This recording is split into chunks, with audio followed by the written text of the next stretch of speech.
Il n'y a pas de décision sans engagement. Sans engagement. Sans engagement véritable, ce n'est qu'une simple résolution. Je vais faire. Beaucoup de personnes que je connaisse disent je voudrais faire ceci, j'aimerais. Et finalement, ces j'aimerais deviennent une sorte de blocage. Mais une véritable décision qui produit des résultats, c'est d'abord l'engagement. Deuxième chose, véritablement qui est associée à l'engagement, c'est le pouvoir d'agir. Donc, lorsque vous passez à l'action sur une décision, cela marque, n'est-ce pas, un clivage entre l'ancienne personne que vous êtes et la nouvelle personne à laquelle vous aspirez, ou bien le nouveau résultat. Vous devez certes vous projeter dans le futur, mais qu'est-ce qui va faire le changement? C'est l'action. La vie n'est pas faite que de répétitions et de routines. Parfois, sous l'effet du désir ou de la nécessité, elle s'impose un changement dans le cours des choses et ce changement est généralement précédé d'une décision. Prendre une décision est une étape cruciale dans la vie de tout le monde, c'est certain, que ce soit sur le plan professionnel ou personnel. Le choix que nous faisons peut avoir des conséquences significatives sur notre réussite et notre bien-être et pourtant il est souvent remis à plus tard pour cause de procrastination. Effectivement, vous l'aurez compris, nous parlerons de la décision et puis j'espère que vous allez bien. Hello la team, un plaisir encore de vous retrouver. Pour ce podcast, nous recevons le coach Chris-Ange Merlin, il est coach en développement personnel, activateur de potentiel humain, encore plus de casquettes, hein, on va donc vous épargner.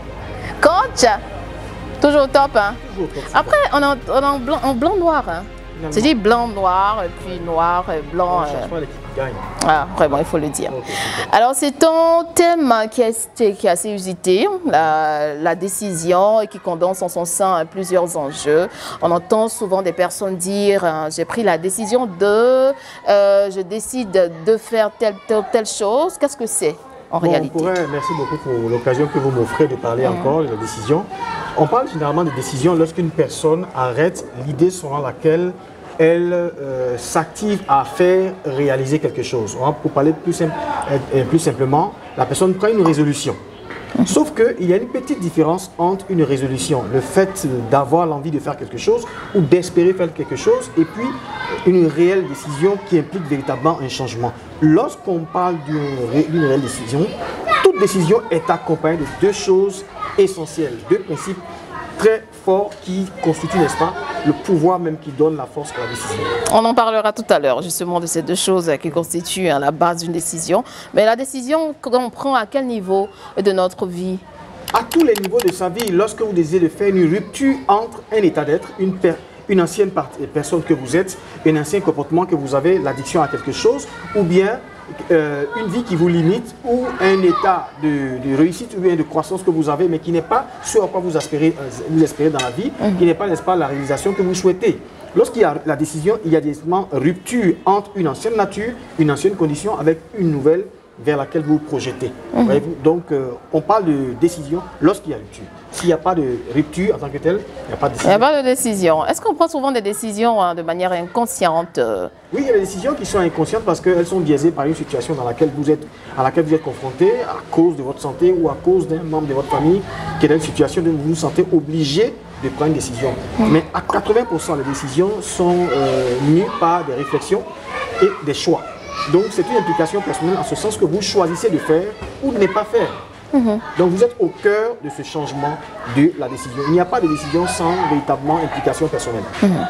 Et qu'est-ce qui détermine notre prise de décision? Là, vous parliez de fondement, je ne sais pas si ça va dans le contexte de ce que vous en parlez. Un peu. D'abord, il y a la valeur psychologique de la décision. C'est-à-dire que lorsqu'il y a un cas de décision à prendre, c'est d'abord l'outil de réflexion que vous utilisez.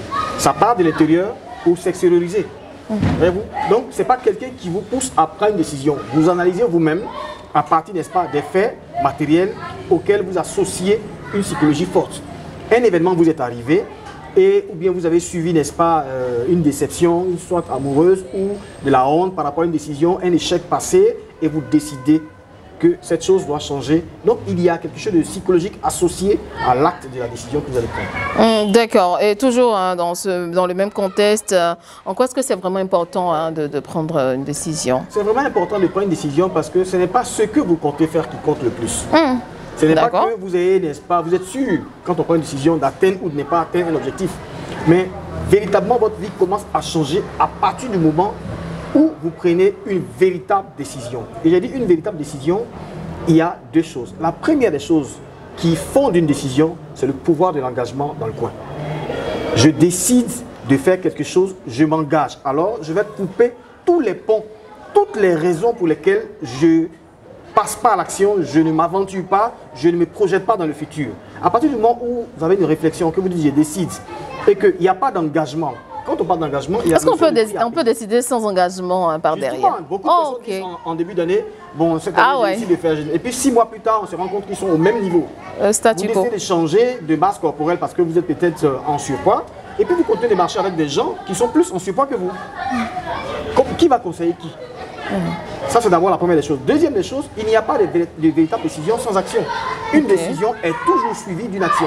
Donc, je décide, je m'engage. Deuxième, je pose les actions qui soutiennent la décision. Par exemple, je vais changer d'environnement dans lequel je suis pour me permettre, n'est-ce pas, d'attirer à moi ce que je souhaite ou d'opérer le changement de façon, j'allais dire, comme une sorte d'aimant. Vous marchez avec des personnes qui fument, vous voulez arrêter de fumer. Et vous continuez de marcher avec ces personnes. Vous n'avez pas créé l'environnement. Donc, j'ai l'habitude de dire que si vous voulez changer, par exemple, côté la boisson ou quoi que ce soit, vous avez une addiction à la boisson. Vous arrivez, on arrive chez vous, dans votre bureau ou quoi que ce soit, et on voit que les premières boissons qu'on voit, ce sont les bouteilles, des liqueurs ou bien je ne sais pas quoi, de la bière, peu importe, et derrière se trouve de l'eau. Dès que vous positionnez la bouteille de bière, ça vous donne déjà l'envie, ça crée l'envie. Donc les conditions sont remplies pour ne pas que vous puissiez quitter. Mais si en lieu et place de la bouteille d'eau, de la bouteille de bière, on retrouve une bouteille d'eau, simplement, ou bien des fruits directement, parce que vous ne voyez pas, votre esprit ne pourra pas aller vers ça. Il n'y a pas de décision sans engagement. Sans engagement véritable, ce n'est qu'une simple résolution. Je vais faire. Beaucoup de personnes que je connaisse disent je voudrais faire ceci, j'aimerais. Et finalement, ces j'aimerais deviennent une sorte de blocage. Mais une véritable décision qui produit des résultats, c'est d'abord l'engagement. Deuxième chose, véritablement qui est associée à l'engagement, c'est le pouvoir d'agir. Donc, lorsque vous passez à l'action sur une décision, cela marque, n'est-ce pas, un clivage entre l'ancienne personne que vous êtes et la nouvelle personne à laquelle vous aspirez, ou bien le nouveau résultat. Vous devez certes vous projeter dans le futur, mais qu'est-ce qui va faire le changement? C'est l'action. Pendant que vous en parliez, on allait poser la question, comment prendre de bonnes décisions? Oui, j'associe toujours la décision à l'effet psychologique. Généralement, les gens prennent une très grande décision à la suite d'une crise qu'ils ont traversée. La première des choses, c'est de savoir que si l'individu n'a pas été confronté à une situation de la vie où il a ressenti la douleur, donc il a associé suffisamment de douleur à un fait qui l'a blessé, on peut prendre des exemples concrets. À la suite de la chute d'une relation, une personne que vous avez aimée et vous a lâché du jour au lendemain et vous avez senti le cœur brisé. Les gens disent à partir d'aujourd'hui, je décide de sortir de la misère parce que c'est parce que j'ai pas l'argent que elle m'a fait ça, elle m'a fait ça, je vais sortir de cette précarité. D'autres, c'est parce qu'ils ont perdu, n'est-ce pas, un membre de leur famille et qui décident d'arrêter parce qu'il a vu son frère ou sa soeur mourir à cause d'une tumeur des poumons due à la cigarette ou encore une cirrhose de foie. Donc, ils associent un fait psychologique à une action, ce qui fait qu'il est plus facile de prendre une décision pour la simple raison qu'il y a un élément, un facteur clé qui est un moteur de propulsion. Donc, il faut qu'il y ait un facteur clé. Un facteur clé, un facteur psychologique qui soit une sorte de déclencheur, qui pousse l'individu à entrer dans cette décision aussi aisément et facilement possible. Même si on arrive à joindre l'acte à la parole, comme vous avez dit, il ne suffit pas seulement de prendre l'engagement, mais il faut les rendre ostensibles. On peut quand même se tromper dans nos décisions. Le plus important, c'est pas que la décision là soit une très bonne décision. Il n'y a pas de bonne décision, il n'y a pas de mauvaise décision. Tout dépend de ce que vous recherchez. Si la décision que vous avez prise au départ vous amène à quitter une situation dans laquelle vous êtes, même si vous êtes trompé après, vous avez encore le pouvoir de prendre une autre décision et de changer de cap. La plupart des meilleurs dans le monde entier décident vite, justement. Et ils changent de décision difficilement. Donc, il faut prendre la décision très rapidement et puis quitter la zone. Envoyer le message fort au cerveau que je peux bouger, je peux évoluer et que cette situation-là ne me plaît pas. Il faut avancer, il faut que je change. Donc, on comprend que l'objectif ou le résultat importe peu. Parce que c'est la démarche. La démarche. Rien ne dit que le fait de prendre cette décision-là vous donnera le succès que vous voulez. Mais le plus important, c'est que vous ne stagnez pas. Vous envoyez un message à votre cerveau qui dit que peu importe la situation, je ne dois pas stagner, je dois faire bouger les lignes. Et c'est ça le pouvoir de la décision.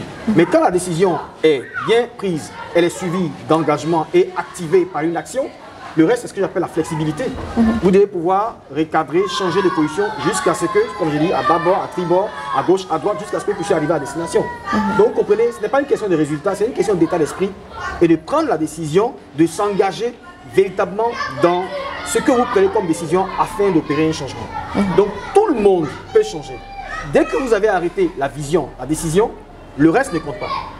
Beaucoup de personnes ont atteint un niveau de succès. On est souvent focus sur les résultats. Hein.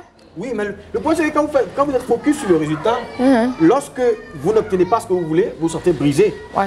Mais le plus important, c'est de se concentrer sur la psychologie. Le fait de changer cette bande. Le système est que tout est une question de variation et d'amélioration. Donc vous passez d'abord à l'action, vous avez quitté la stagnation. Deuxième, vous améliorez au fur et à mesure.